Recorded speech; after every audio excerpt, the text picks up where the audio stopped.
I have a confession to make.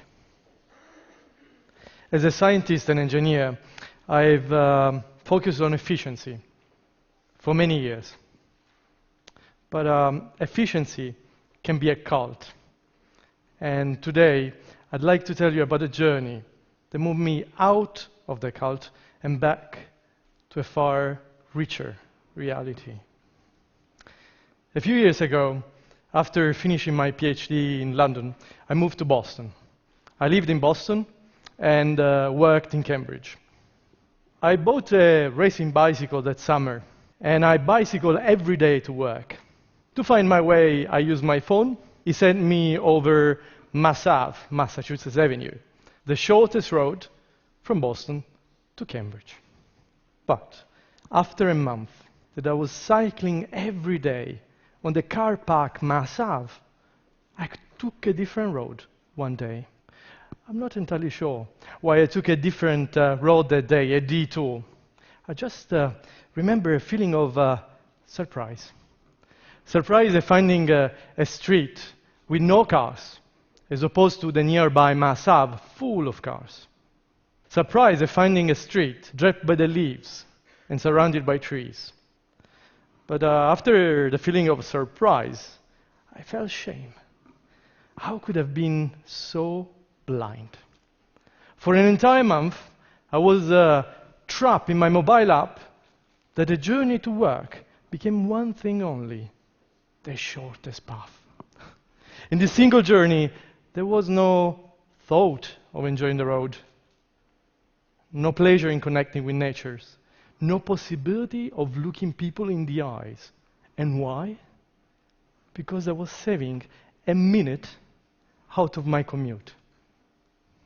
Now, let me ask you, am I alone in here? How many of you have never used a mapping app for finding directions? Most of you, if not all, have. And don't get me wrong, mapping apps are the greatest game changers for encouraging people to explore the city. You take your phone out and you know immediately where to go. However, the app also assumes there are only a handful of directions to destination. It has the power to make those handful of directions the definitive direction to that destination.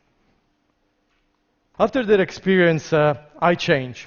I changed my research from traditional data mining to understanding how people experience the city. I use computer science tools to replicate social science experiments at scale, at web scale. I became captivated by the beauty and genius of traditional social science experiments done by Jane Jacobs, Stanley Milgram, Kevin Lynch. The result of that research has been the creation of new maps. Maps where you don't only find the shortest path, the blue one, but also the most enjoyable path, the red one. How was that possible? Einstein once said, logic will get you from A to B. Imagination will take you everywhere.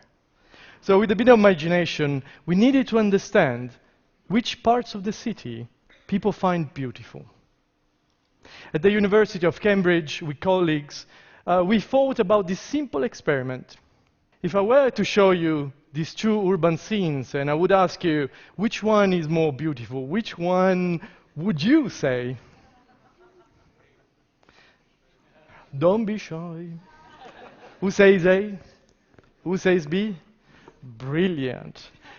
Based on that idea, we built a crowdsourcing platform, a web game. Players are shown pairs of urban scenes and they're asked to choose which one is more beautiful, quiet, and happy. Based on thousands of user votes, then we are able to see where consensus emerges. We're able to see which are the urban scenes that make people happy. After that work, I joined Yahoo Labs and I team up with Luca and Rossano. And together we aggregated those winning locations in London to build a new map of the city, a cartography weighted for human emotions. On this cartography, you're not only able to see and connect from point A to point B, the shortest segments, but you're also able to see the happy segment, the beautiful path, the quiet path.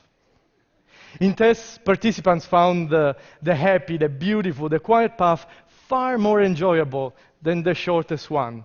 And that just by adding a few minutes to travel time.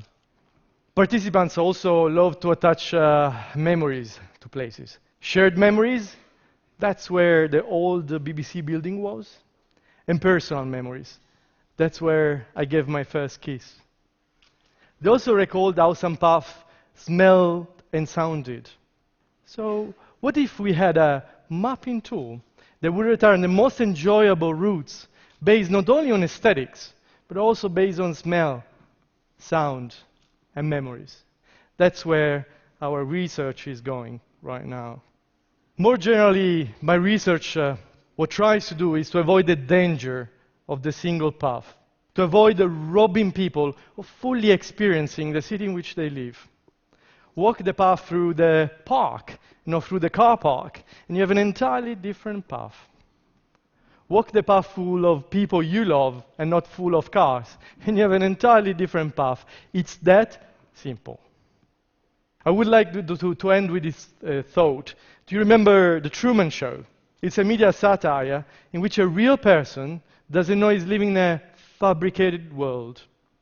Perhaps we live in a world fabricated for efficiency. Look at some of your daily habits. And as Truman did in a movie, escape the fabricated world. Why? Well, if you think that adventure is dangerous, try routine. It's deadly. Thank you.